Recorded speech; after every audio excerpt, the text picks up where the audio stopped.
الله أكبر الله أكبر.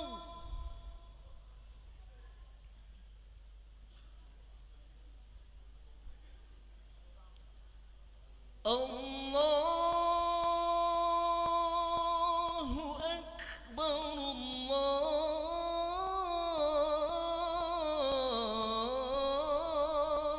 أكبر.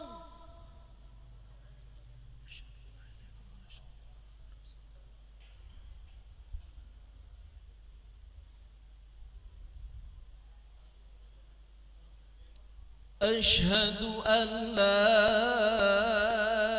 إله إلا الله.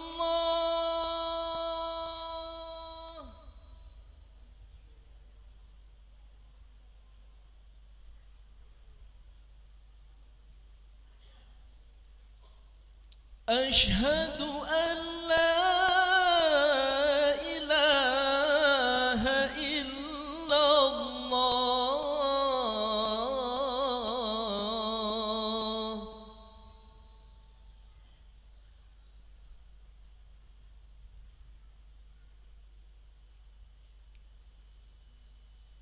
أشهد أن محمدًا رسول الله.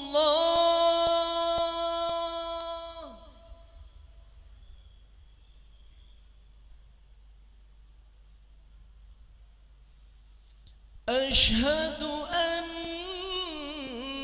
محمدًا رسول الله.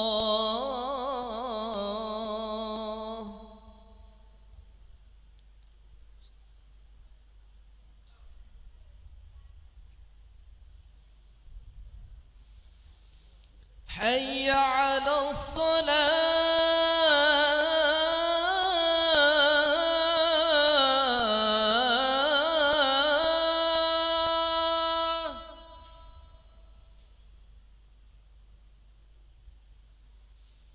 حي على الصلاة.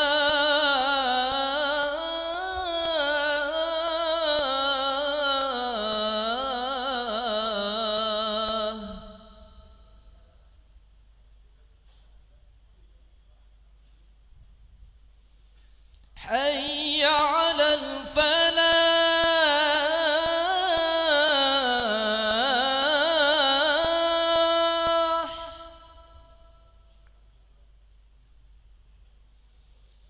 حي على الفلاح.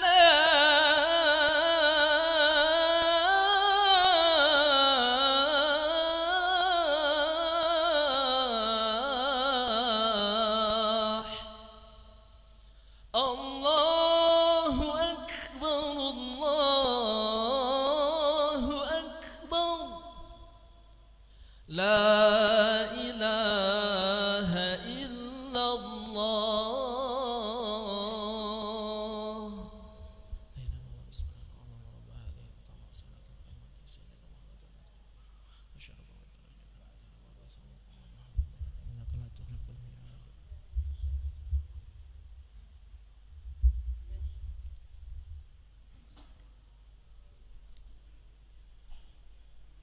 الله أكبر الله أكبر. أشهد أن لا إله إلا الله وأشهد أن محمدًا رسول الله. حي على الصلاة حي على الفلاح.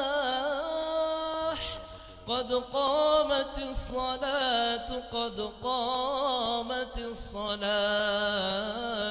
الله أكبر الله أكبر. لا إله إلا الله. لا إله إلا الله سيدنا محمد رسول الله صلى الله عليه وسلم. اللهم رب هذه الدعوة التامة والصلاة القائمة هدي سيدنا محمد الوسيلة والفضيلة شرف الدرجة العالية الرفيعة وبعث المقام محمود الذي وعدته يا أرحم الراحمين. استوت رأسه واعتدلوا بين تصفية الصفوف من تمام الصلاة. فرض المغرب 3 ركعات. الله أكبر الله أكبر كبيرا والحمد لله.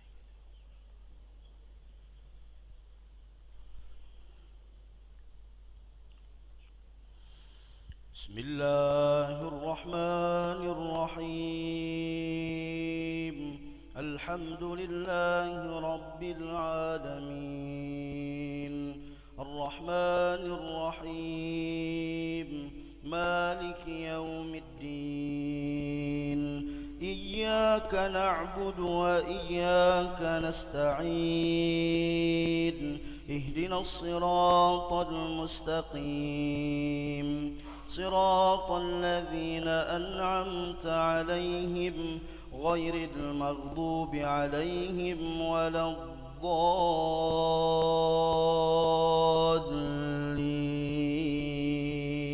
الضالين آمين اللهم بسم الله الرحمن الرحيم ألم تر كيف فعل ربك بأصحاب الفيل ألم يجعل كيدهم في تضليل وأرسل عليهم طيرا أبابيل ترميهم بحجارة من سجيل فجعلهم كعصف مأكول الله أكبر سمع الله لمن حمده الله أكبر الله أكبر الله أكبر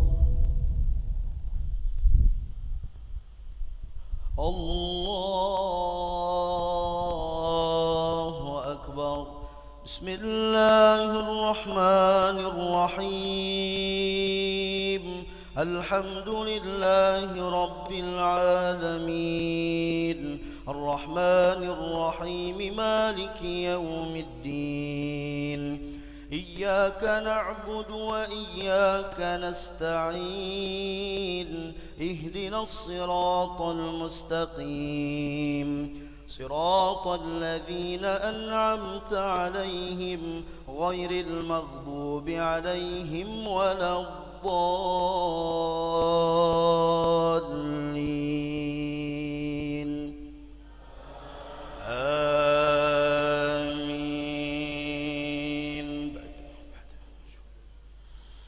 بسم الله الرحمن الرحيم لإيلاف قريش إيلافهم رحلة الشتاء والصيف فليعبدوا رب هذا البيت الذي أطعمهم من جوع وآمنهم من خوف الله أكبر سمع الله لمن حمده ربنا ولك الله أكبر الله أكبر الله أكبر الله أكبر تحية وبركات الصلوات السلام علينا وعلى آله وصحبه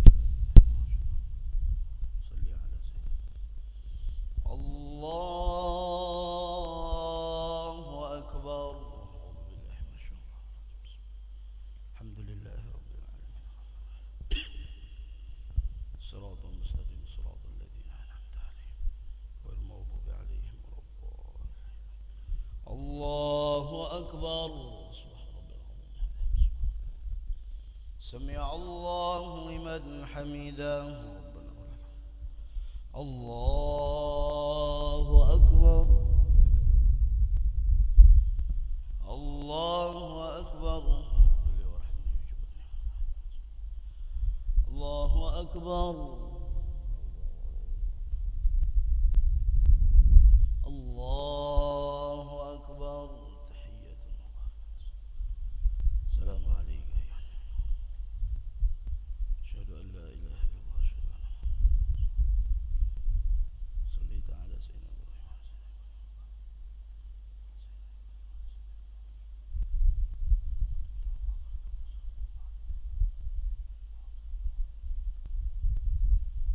السلام عليكم ورحمة الله.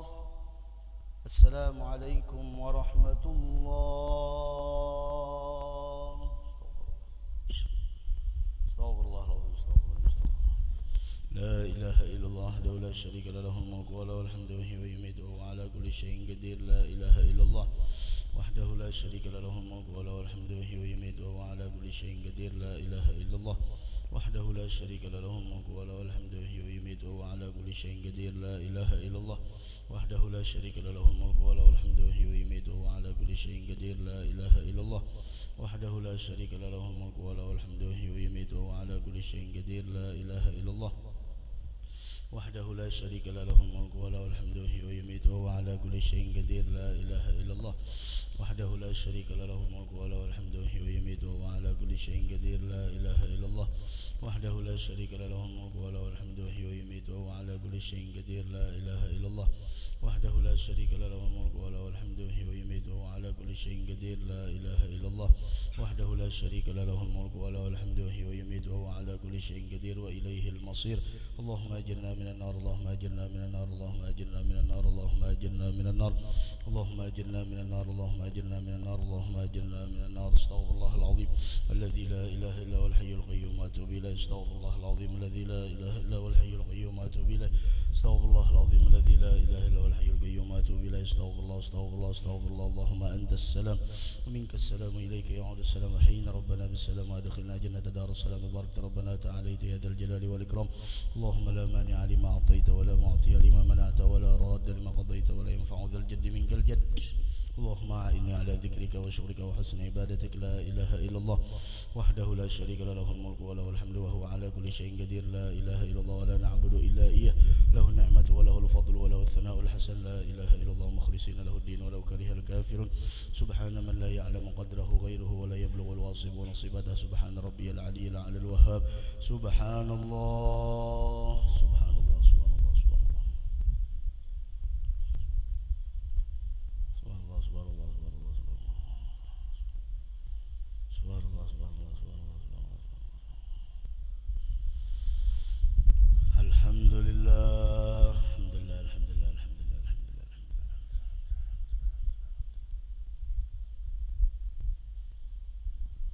الحمد لله. الحمد لله. الحمد لله. الحمد لله.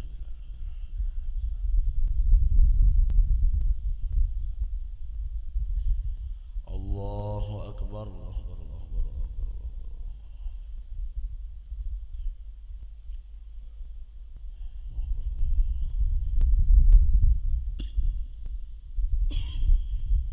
الله أكبر كبيرا والحمد لله كثيرا وسبحان الله بكرة وأصيلا. لا إله إلا الله وحده لا شريك له، له الملك وله الحمد وهو يميت وهو على كل شيء قدير. ولا حول ولا قوة إلا بالله العلي العظيم. وإلهكم إله واحد لا إله إلا هو الرحمن الرحيم. الله لا إله إلا هو الحي القيوم لا تأخذه سنة ولا نوم، له ما في السماوات وما في الأرض. من ذا الذي يشفع عنده إلا بإذنه. يعلم ما بين أيديهم وما خلفهم ولا يحيطون بشيء من علمه إلا بما شاء. وسع كرسيه السماوات والأرض ولا يؤوده حفظهما وهو العلي العظيم. من يا الله رب العالمين. بسم الله الرحمن الرحيم. الحمد لله رب العالمين. اللهم صل وسلم على سيدنا مولانا محمد وعلى آله وصحبه أجمعين. اللهم اغفر لنا ذنوبنا ولوالدينا وارحمهم كما ربونا صغارا، ولجميع المسلمين والمسلمات والمؤمنين والمؤمنات الأحياء منهم والأموات برحمتك يا أرحم الراحمين. اللهم اهدنا بهداك واجعلنا ممن يسارع في رضاك، ولا تولنا وليا سواك، ولا تجعلنا ممن خالف أمرك وعصاك. اللهم يا من وفق أهل الخير للخير وأعنا عليه. اللهم يا من وفق أهل الخير للخير. اللهم يا من وفق أهل الخير للخير وأعانهم عليه. وفقنا اللهم جميعا للخير وأعنا عليه. ربنا هب لنا من أزواجنا وذرياتنا قرة أعين واجعلنا للمتقين إماما. ربنا آتنا في الدنيا حسنة وفي الآخرة حسنة وقنا عذاب النار. صلى الله على سيدنا محمد وعلى آله وصحبه وسلم. الحمد لله رب العالمين.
سدا ومن خلفهم سدا فأغشيناهم فهم لا يبصرون سواء عليهم أنذرتهم أم لم تنذرهم لا يؤمنون إنما تنذر من اتبع الذكر وخشي الرحمن بالغيب فبشره بمغفرة وأجر كريم إنا نحن نحيي الموتى ونكتب ما قدموا وآثارهم وكل شيء عصيناه في إمام مبين واضرب لهم مثلا أصحاب القرية إذ جاءها المرسلون إذ أرسلنا إليهم اثنين فكذبوهما فعززنا بثالث فقالوا إنا إليكم مرسلون قالوا ما أنتم إلا بشر مثلنا وما أنزل الرحمن من شيء إن أنتم إلا تكذبون قالوا ربنا يعلم إنا إليكم لمرسلون وما علينا إلا البلاغ المبين قالوا إنا تطيرنا بكم لئن لم تنتهوا لنرجمنكم وليمسنكم منا عذاب أليم قالوا طائركم معكم إن ذكرتم بل أنتم قوم مسرفون وجاء من أقصى المدينة رجل يسعى قال يا قوم اتبعوا المرسلين اتبعوا من لا يسألكم أجرا وهم مهتدون ما لي لا أعبد الذي فطرني وإليه ترجعون أتخذ من دونه آلهة إن يردني الرحمن بضر لا تغني عني شفاعتهم شيئا ولا ينقذون إني إذا لفي ضلال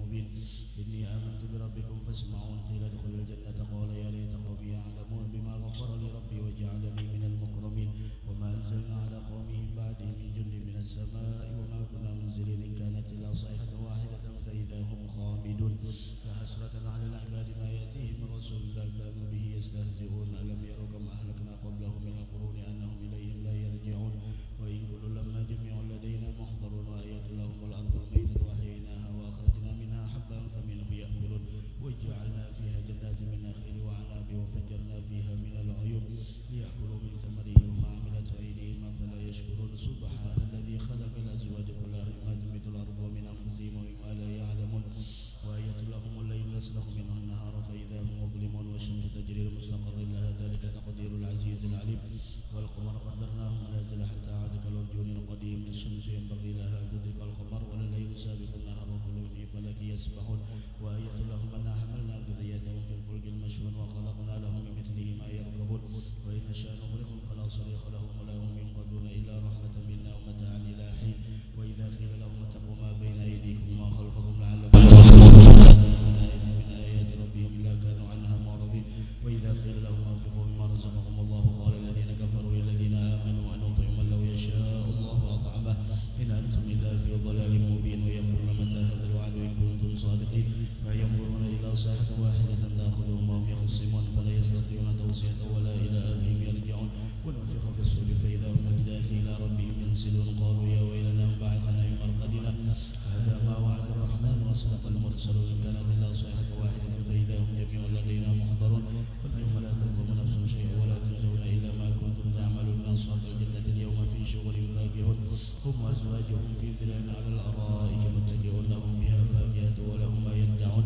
سلام قولا من رب رحيم سلام قولا من رب رحيم سلام قولا من رب رحيم امتازوا اليوم أيها المجرمون ألم أعهد إليكم يا بني آدم ألا تعبدوا الشيطان إنه لكم عدو مبين وأن اعبدوني هذا صراط مستقيم ولقد أضل منكم جبلا كثيرا فلم تكونوا تعقلون هذه جهنم التي كنتم توعدون اصلوها بما كنتم تكفرون اليوم نختم على أفواههم وتكلمنا أيديهم وتشهد أرجلهم بما كانوا يكسبون لو نشاء لطمسنا على أعينهم فاستبقوا الصراط فأنى يبصرون لو نشاء لمسخناهم على مكانتهم فما استطاعوا مضيا ولا يرجعون ومن نعمره نكسه في الخلق أفلا يعقلون وما علمناه شيئا ما ينبغي له إن هو إلا ذكر وقرآن مبين لينذر من كان حيا ويحيى القول على الكافرين أولم يروا أنا خلقنا لهم مما عملت أيدينا أنعاما فهم لها مالكون وذللناها لهم فمنها ركوبهم ومنها يأكلون ولهم فيها منافع شاربها فلا يشكرون واتخذوا من دون الله آلهة لعلهم ينصرون لا يستطيعون نصرهم وهم لهم جند محضرون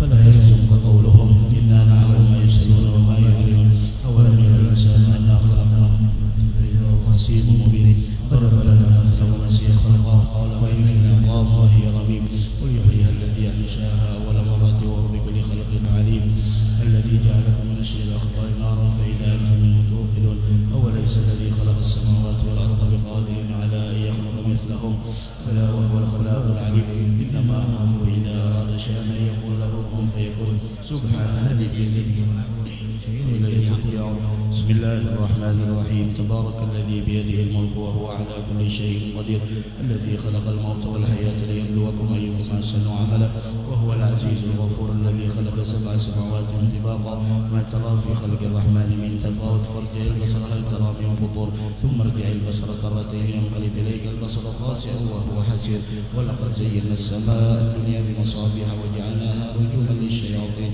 وأعتدنا لهم عذاب السعير وللذين كفروا بربهم عذاب جهنم وبئس المصير إذا ألقوا فيها سمعوا لها شهيقا وهي تفور تكاد تميز من الغيظ كلما ألقي فيها فوج سألهم خزنتها ألم يأتكم نذير قالوا بلى قد جاءنا نذير فكذبنا وقلنا ما نزل الله من شيء أنتم إلا في ضلال كبير وقالوا لو كنا نسمع أو نعقل ما كنا في أصحاب السعير فاعترفوا بذنبهم فسوقا لأصحاب السعير إن الذين يخشون ربهم بالغيب لهم مغفرة وأجر كبير وأسروا قولكم أو اجهروا به إنه عليم بذات الصدور ألا يعلم من خلق وهو اللطيف الخبير هو الذي جعل لكم الأرض ذلولا فامشوا في مناكبها وكلوا من رزقه وإليه النشور أأمنتم من في السماء أن يخسف بكم الأرض فإذا هي تمر أم أمنتم من في السماء أن يرسل عليكم حاصبا فستعلمون كيف نذير ولقد كذب الذين من قبلهم فكيف كان نكير ولم يروا إلى الطير فوقهم صافات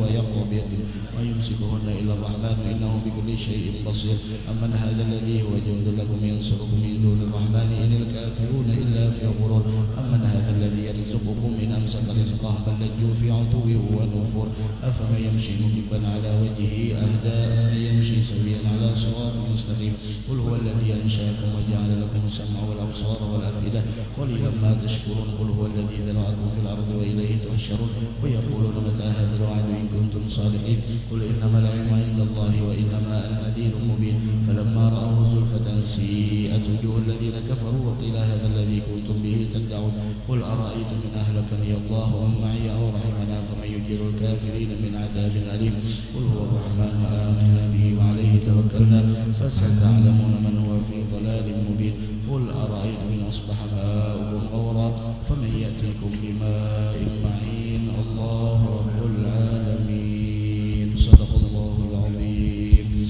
استغفر الله العظيم استغفر الله العظيم استغفر الله العظيم استغفر الله العظيم الذي لا إله إلا هو الحي القيوم وأتوب إليه بنية القبول وتمام كل سوء المأمول صلى الشعر ظاهرا وباطنا في الدين والدنيا والآخرة بنية أن الله سبحانه وتعالى يغفر الذنوب ويسر العيوب ويسهل المطلوب وأن الله سبحانه وتعالى يختم لنا ولكم بالحسنى وهو راض عنا في خير ولطف وعافية وعلى ما نوى به شيخنا إلى حضرة النبي الفاتحة الحمد لله رب العالمين إياك نعبد وإياك نستعين اهدنا الصراط المستقيم صراط الذين أنعمت عليهم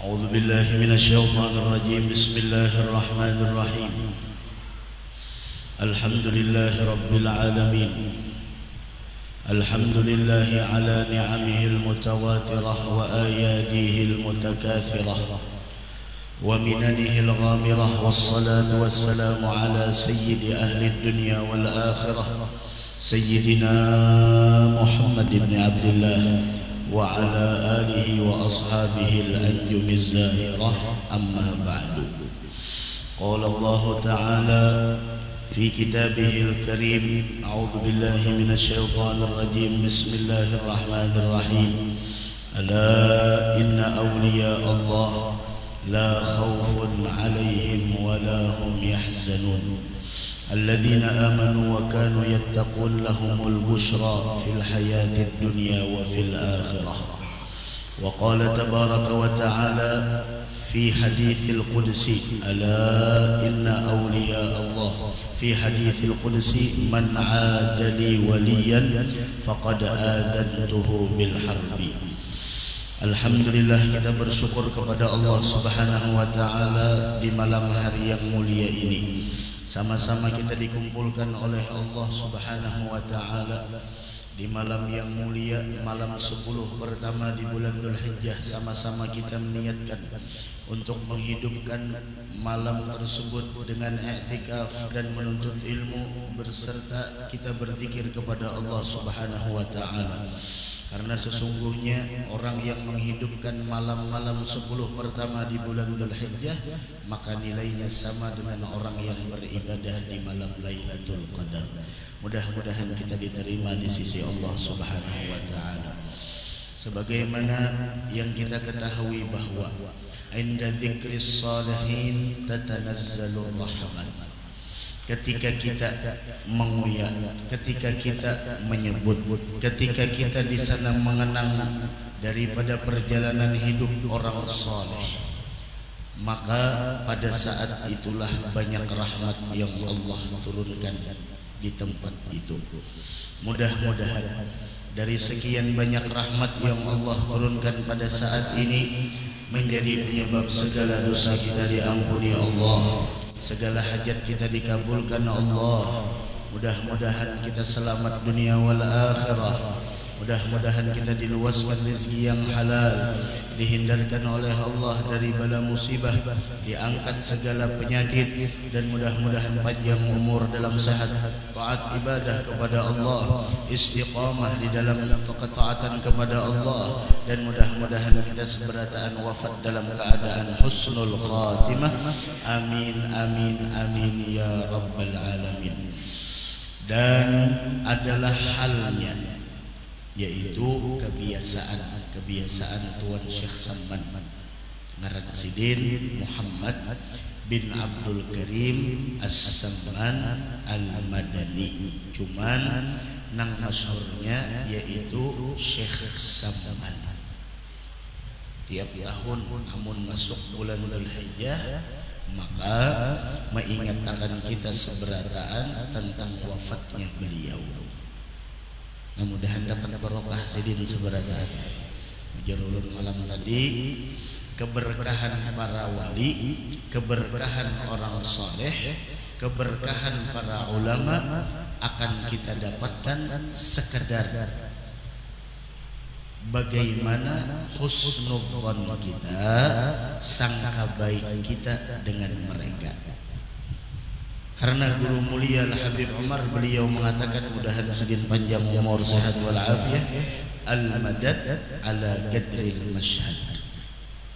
Madad yang didapatkan seseorang dari para kaum salihin, keberkahan yang akan didapat seseorang dari para aulia, keberkahan yang didapat dari orang-orang yang dicintai Allah, itu tergantung seberapa besar pandangan hati kita kepada mereka. Maka dari karena itu, sebelum kita hendak membaca manaqib, mantap-mantap dulu hati kita bahwa orang yang kita kenang wafatnya ini, orang yang kita sebut manaqibnya ini benar-benar adalah kekasih Allah. Supaya apa? Supaya kita banyak dapat barokah sidin, supaya kita banyak dapat apwah sidin. Sama kita hendak ziarah, sama kita hendak beelang, tergantung niat. Dan seseorang, wa innama likulli imri'in ma nawa, seseorang akan diberikan oleh Allah tergantung niatnya. Mudah-mudahan kita dapat barokah sidin seberataan lah, amin ya rabbal alamin. Dan adalah halnya itu status apa jurang itu kebiasaan sidin. Lain bang kebiasaan kita lawan kebiasaan orang soleh. Kebiasaan kita berbeda dengan kebiasaan orang yang dicintai Allah.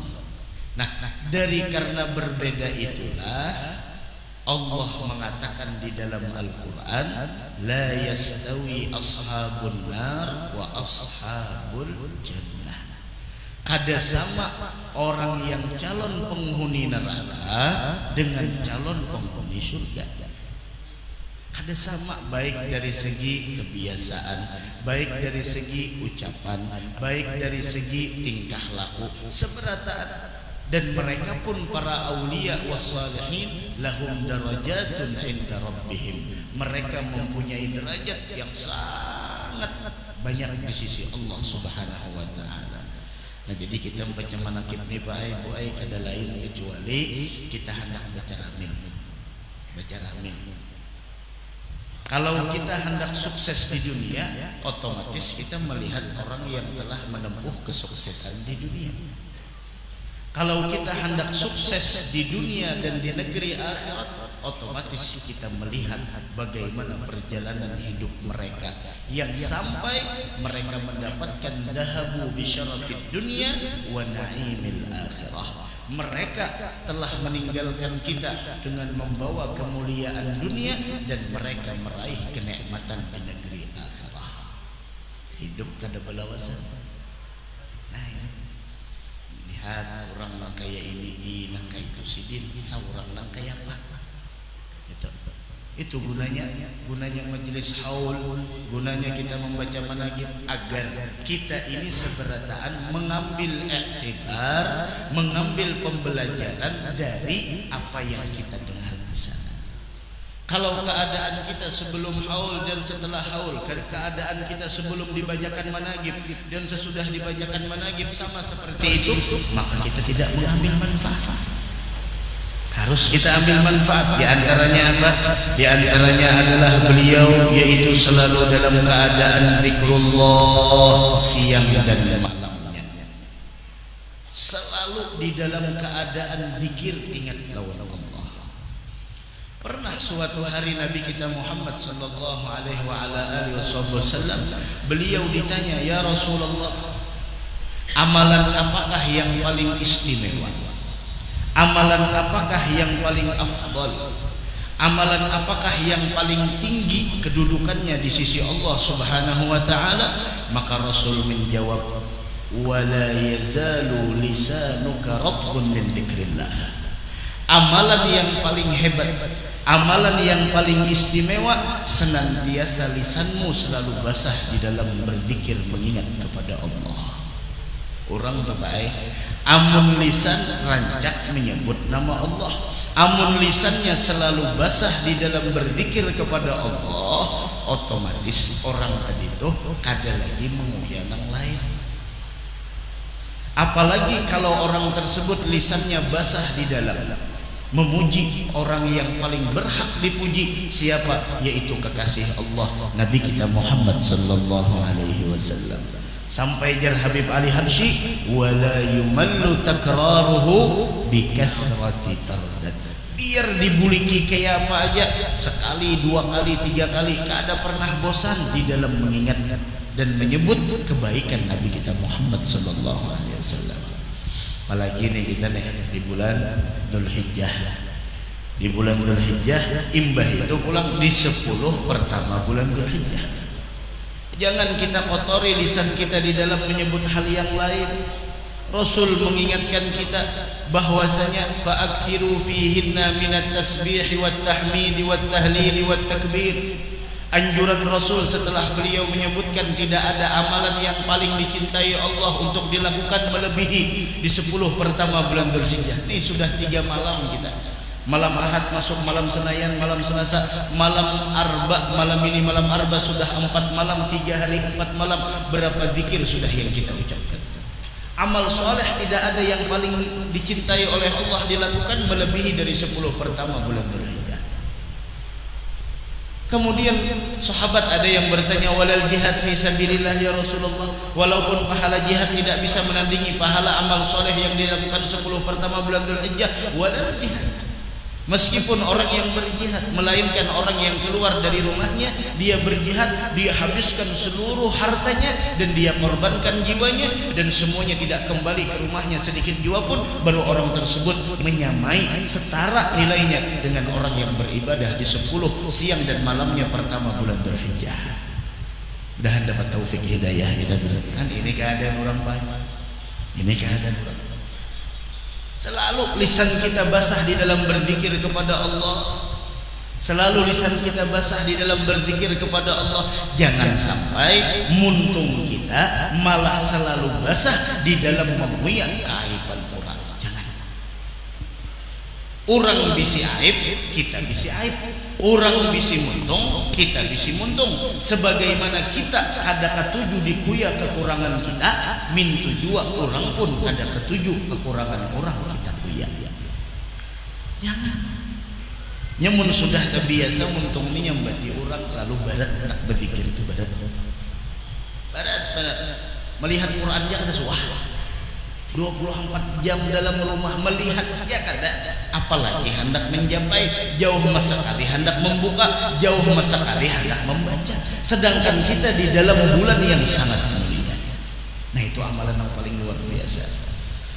Sampai pernah suatu saat Al-Imam Thabit Al-Bannani, salah seorang ulama, ketika di hadapan para murid-muridnya beliau mengatakan, apa kata Imam Thabit Al-Bannani? Inni a'lam mata yadhkuruni Rabbi. Ujar Sidina, aku tahu kapan Allah menyebut namaku.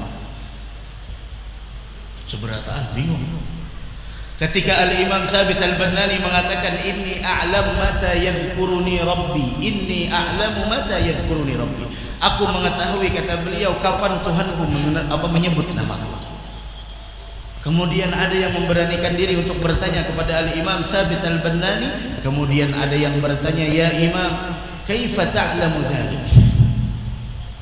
Bagaimana engkau mengetahui bahwasanya Allah menyebut namamu? Kemudian beliau mengatakan, fagala idza dzakartuh dzakarani. Itu aja kuncinya. Aku mengetahui kapan Tuhanku menyebut namaku, aku mengetahui kapan Allah mengingatku. Ketika aku mengingatnya, maka pada saat itulah aku mengetahui Allah mengingatku. Ketika aku menyebut namanya, maka pada saat itulah aku mengetahui Allah menyebut namaku. Man dzakarani fi nafsi dzakartuhu fi nafsi. Siapa orang yang menyebut namaku, kata Allah, mengingatku di dalam dirinya, maka aku akan menyebutnya dan mengingatnya di dalam zatku. Dan siapa orang wa man dzakarani fi mala'in, siapa orang yang mengingatku, siapa orang yang menyebut namaku di halayak ramai, dzakartuhu fi mala'in khairun minhu, aku akan menyebut dan mengingatnya di perkumpulan yang lebih indah dari itu semua. Ini baik perlu tasbih. Itu nah ada aja hadis sudah, siapa yang mengamalkan la ilaha illallah Muhammadur Rasulullah sallallahu alaihi wasallam 100 kali sehari, itu benar. La ilaha illallah Muhammadur Rasulullah sallallahu alaihi wasallam. Siapa yang membaca itu 100 kali sehari, tahu apa kata Rasul? Jaa yaumul qiyamah, orang tersebut kelak datang di hari kiamat, wajahnya apa? Wa wajhuhu kal qamar lailatul badr. Wajahnya itu sangat bercahaya bagaikan bulan purnama. Adapun wajah kita pada saat ini, yang hirang jangan supan, yang hirang jangan berkecil hati. Kenapa? Orang yang hirang di dunia belum tentu hirang di akhirat. Orang yang putih dunia jangan berbangga diri terlebih dahulu. Kenapa? Karena orang yang putih di dunia belum tentunya putih di akhirat. Maka dari karena itu Allah mengatakan yauma tabyaddu wujuh wa taswaddu wujuh. Di hari yang kelak ada nantinya orang itu wajahnya bercahaya dan ada wajahnya yang gelap gulita. Mudahan wajah kita bercahaya seberataan. Mana hendak, ayo dari malam ini la ilaha illallah Muhammadur Rasulullah sallallahu alaihi wasallam 100 kali. Belum lagi salawat, belum lagi istighfar. Sampai dikatakan bahwasanya siapa orang yang membaca subhanallah wa bihamdih subhanallahil azim mak 100 kali, maka dihapus baginya 1000 kesalahan dan ditulis baginya 1000 kebaikan. Itu ceritanya suatu hari Rasul mengatakan bahwasanya kata Nabi Muhammad sebagaimana hadis yang diriwayatkan oleh Sa'ad bin Abi Waqqas radhiyallahu taala anhu wa ardhah, bahwasanya beliau bercerita, kunna inda Rasulillah, kami suatu hari bersama Nabi Muhammad. Nabi Muhammad kalau sudah bersama Nabi Muhammad kada ada aib orang yang dikuya. Kalau kita berkawanan nongkrong-nongkrong pinggir jalan kadang-kadang nang dikuya aib orang. Baca tasbih sudah, bersalawat sudah, berjamaah sudah, bawa menguya aib orang habis berat. Nah, mudahan kita dipeliharakan. Makanya beramal nyaman tapi memelihara nilai ibadah itu yang sulit. Nah, ini Sa'ad bin Abi Waqqas pernah suatu hari bersama Nabi Muhammad sallallahu alaihi wasallam dan beliau berkata, dan Nabi Muhammad mengatakan di sana, ayajaz ahadukum fi kulli yawm ayyaksiba fi kulli yawmin alf hasanah. Kata Rasul, apakah kalian tidak mampu dalam sehari mengumpulkan 1000 nilai kebaikan. Bayangkan 1000 nilai kebaikan. Apakah kalian tidak mampu dalam sehari untuk mengumpulkan 1000 nilai kebaikan? Apa kata sahabat? Fasa'alahu sa'ilun min julasaih. Maka di sana mengatakan ada yang bertanya dari salah seorang yang ikut duduk bersama Nabi Muhammad sallallahu alaihi wasallam, "Kaifa yaksibu alfa hasanah ya Rasulullah?" Bagaimana caranya, yaitu untuk mengumpulkan dalam sehari 1000 nilai kebaikan. Bagaimana caranya? Hari ini nilai kebaikan tersebut tidak kita lihat, namun besok lihat, itu sangat berharga bagi kita. Hari ini dosa kita lakukan, kita bisa tertawa, namun besok satu dosa yang kita lakukan membuat kecemasan dan ketakutan yang sangat luar biasa. Perkumpulan pada saat ini kita tidak tahu, siapa tahu perkumpulan saat ini menjadi penyebab kita nantinya mendapatkan syafaat dari Tuan Syekh Muhammad bin Abdul Karim As-Saman Al-Madani. Nilai ibadah yang kita lakukan saat ini kita masih belum tahu. Liyabluwakum ayyukum ahsanu amalan. Kaifa yaksibu dzalika ya Rasulullah? Bagaimana caranya agar kita bisa mendapatkan sehari itu 1000 nilai kebaikan? Apa kata Nabi Muhammad? Yusabbihu mi'ata tasbihah fayuktabu lahu 1000 hasanah aw yuhattu anhu 1000 khati'ah. Engkau membaca tasbih 100 kali dalam sehari, subhanallah, subhanallah, subhanallah. Apalagi kita mengawali hari kita wiritan yang masyhur, yang sangat kita kenal, limbah adzan subuh, tuntung ba'diyah, tuntung qabliyah subuh, membaca subhanallah bihamdi subhanallahil azim, astagfirullah. Bahkan itu salah satu wiritan yang sangat ditekankan oleh guru mulia Al-Habib Umar. Kata beliau, jangan ditinggalkan meskipun kalian telah melaksanakan sholat subuh. Tuntung bersubuh harusnya dibaca apa? Harusnya dibaca tuntung adzan subuh sebelum qabliyah, atau tuntung adzan subuh setelah qabliyah subuh. Dibaca subhanallah bihamdihi subhanallahil azim astagfirullah, dan itu warid dari Nabi Muhammad sallallahu alaihi wasallam. Dan alhamdulillah di masjid sini dibaca subhanallah bihamdihi subhanallahil azim astagfirullah. Meskipun kita kada sempat dan kita telah melaksanakan salat fardu subuh, jangan pernah kita tinggalkan walaupun kita baca setelah salat subuh 100 kali subhanallah. Orang yang mengamalkan subhanallah bihamdihi subhanallahil azim astagfirullah, orang tersebut dosanya diampuni, nilai pahala dicatat, dan Allah luaskan rezeki yang halal. Mudah-mudahan Allah luaskan rezeki yang halal bagi kita semua. Dengan engkau membaca tasbih, kata Rasul, Allah tulis bagi engkau 1000 kebaikan, dan Allah hapuskan 1000 nilai 1000 daripada nilai dosa yang pernah dilakukan. Bahkan dalam riwayat yang lain, man qala subhanallah wa bihamdihi fi yaumin 100 marrah. Siapa orang yang membaca subhanallah bihamdih dalam sehari 100 kali, maka huttat khati'atuhu wa in kanat misla zabadil bahr. Dihapus seluruh dosanya meskipun dosanya sejumlah buih yang ada di lautan. Berapa buih yang ada di lautan? Kada daya terhitung. Tapi dengan kalimat subhanallah 100 kali dan kita dalam sehari banyak dosa, mudah-mudahan dosa kita diampuni Allah Subhanahu wa taala. Harus. Nah, ini orang yang berzikir. Dan terakhir, nah ini gawian Syekh Saman. Wajar sih dicintai Allah. Nah, terakhir, bagaimana diriwayatkan bahwasanya Nabi Musa alaihi salatu wassalam pernah suatu hari bertanya kepada Allah. Apa kata Nabi Musa alaihi salatu wassalam? Nabi Musa mengatakan bahwasanya, ya Rabb, kata Nabi Musa, bahwasanya Rabbi, kata Nabi Musa, wadidtu anni a'lamu man tuhibbu min ibadik. Ya Nabi Musa, kata Nabi Musa apa? Ya Rabb, saya ingin tahu siapa orang yang paling kau cintai. Ini pertanyaan Nabi Musa. Saya ingin mengetahui orang yang paling kau cintai. Untuk apa wahai Nabi Musa? Orang yang bergelar dengan kalimullah bertanya kepada Allah, ya Rabb, wadidtu anni a'lamu man tuhibbu. Ya Rabb, saya ingin mengetahui siapa orang yang kau cintai. Untuk apa? Agar aku mencintainya karena kecintaan engkau kepada hamba tersebut.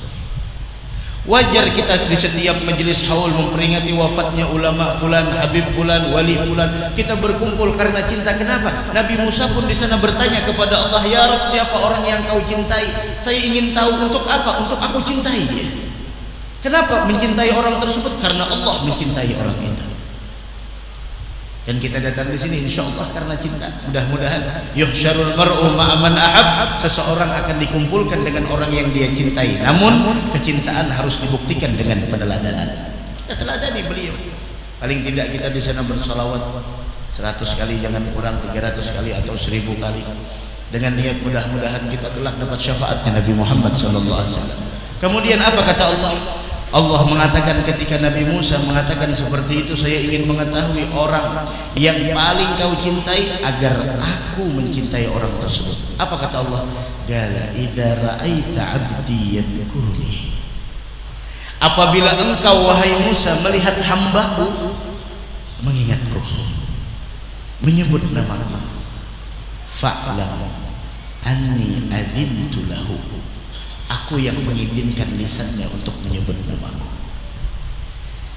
Menyebut nama Allah hal yang mahal. Makanya kada sembarang orang kau berzikir. Orang yang mulutnya lisannya kotor tidak akan pernah mampu untuk menyebut nama Allah. Fa'lam anni adzintu lahu. Aku yang mengizinkan kata Allah. Kemudian apa lagi? Wa ana uhibbuhu. Dan itulah karena aku mengizinkannya lisannya untuk menyebut namaku dan mengingat aku, maka aku pun mencintainya. Wa idza ra'aita 'abdi la yadhkuruni.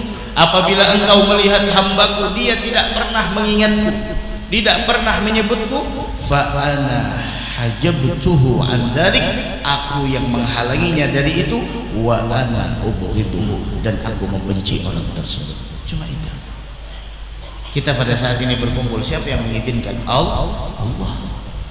Artinya Allah ingin memberikan sesuatu kepada kita, dan mudah-mudahan kita diterima di sisi Allah Subhanahu wa taala. Wabil khusus kita 10 pertama bulan Dzulhijjah ada zikir yang biasanya dibaca oleh para salaf kita, para ulama kita, wabil khusus yang ada di Tarim. Alhamdulillah kita baca di sini setelah habis subuh, la ilaha illallah adadal layali wad duhur, la ilaha illallah adadal ayami wasyuhur, dibaca. Kemudian salawatnya dibaca sampai nantinya hari Arafah. Kegiatan kita tiap tahun setelah asar hari Arafah kita berkumpul memohon kepada Allah agar sebagaimana Allah berikan kepada orang-orang yang wukuf di padang Arafah, tidak mustahil Allah memberikan orang yang meminta kepadanya di sore hari Arafah. Mudah-mudahan ada manfaatnya insyaallah, mudah-mudahan ada barokahnya. Sedikit yang kita bacakan dari manaqib beliau, apabila kita kerjakan maka sudah cukup untuk mendapatkan keberkahan beliau. Mudah-mudahan ada manfaatnya insyaallah, mudah-mudahan ada barokahnya insyaallah, mudah-mudahan kita segera mendapatkan ampunan di sisi Allah Subhanahu wa taala. Amin amin amin ya rabbal alamin. Sama-sama kita membaca tawassul dengan memuji Tuan Syekh Muhammad bin Abdul Karim As-Samman dengan ya Allah ya Rahman jud lana bil aman. Kita meminta keamanan dari Allah Subhanahu wa taala dengan berkat bil wali qutbil akwan, dengan berkah wali qutbil akwan Al Habib As-Samman. Mudah-mudahan kita diberikan keselamatan oleh Allah Subhanahu wa ta'ala. Amin amin amin ya rabbal alamin. Bismillah ya Allah ya Rahman ya Allah.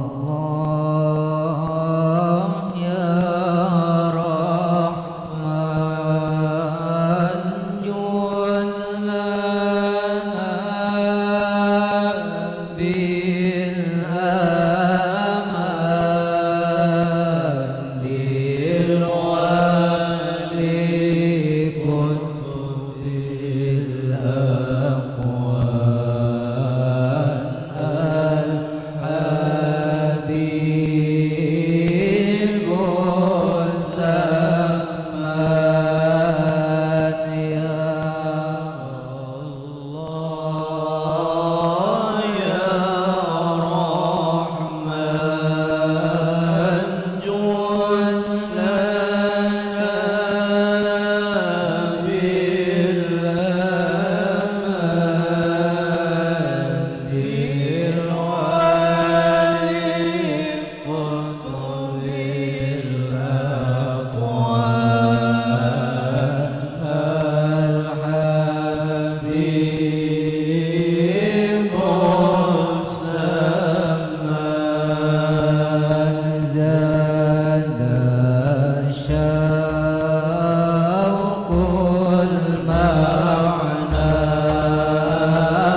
الذين آمنوا وتطمئن قلوبهم بذكر الله ألا بذكر الله تطمئن القلوب أفضل الذكر فاعلم أنه لا إله إلا الله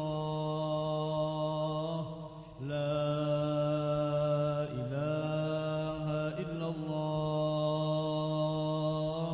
لا إله إلا الله سيدنا محمد رسول الله صلى الله عليه وسلم لا إله إلا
عين الجمال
سر بي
ليلا فباشرت أهنيئا قلت الخسوف لا علي أجب داعي لا علي يا سلام يا سلام يا سلام يا سلام يا سلام يا سلام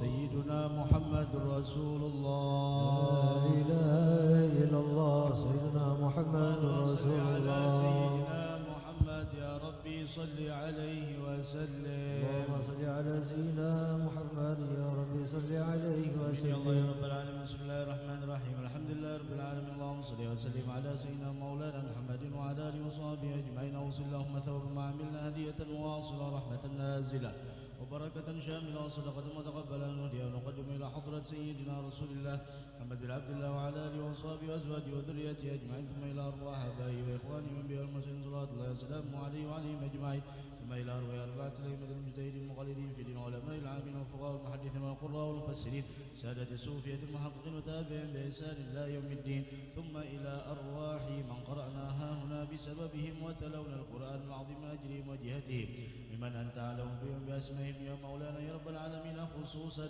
إلى روح الشيخ محمد بن عبد الكريم السمن المدني وأصوله وفروعهم ومن انتسب إليه ثم إلى أرواح آبائنا وأمهاتنا وأجدادنا وجداتنا وجميع قراباتنا وجميع أموات المسلمين والمسلمات المؤمنين والمؤمنات ثم إلى أرواح من أنفقوا أموالهم وجاهدوا أنفسهم في هذا المسجد اللهم اغفر لهم وارحمهم وعافهم واعف عنهم واجعل قبورهم روضة من رياض الجنة ولا تجعل قبورهم حفرة من حفر النار برحمتك يا عزيز يا غفار اللهم أدخلنا وإياهم الجنة بغير حساب برحمتك يا كريم يا وهاب ربنا اغفر لنا ذنوبنا ولإخواننا الذين سبقونا بالإيمان ولا تجعل في قلوبنا غلا للذين آمنوا ربنا إنك رؤوف رحيم ربنا آتنا في الدنيا حسنة وفي الآخرة حسنة وقنا عذاب النار صلى الله على سيدنا محمد وعلى آله وصحبه وسلم والحمد لله رب العالمين تقبل الله منكم لا ومنكم تقبل يا كريم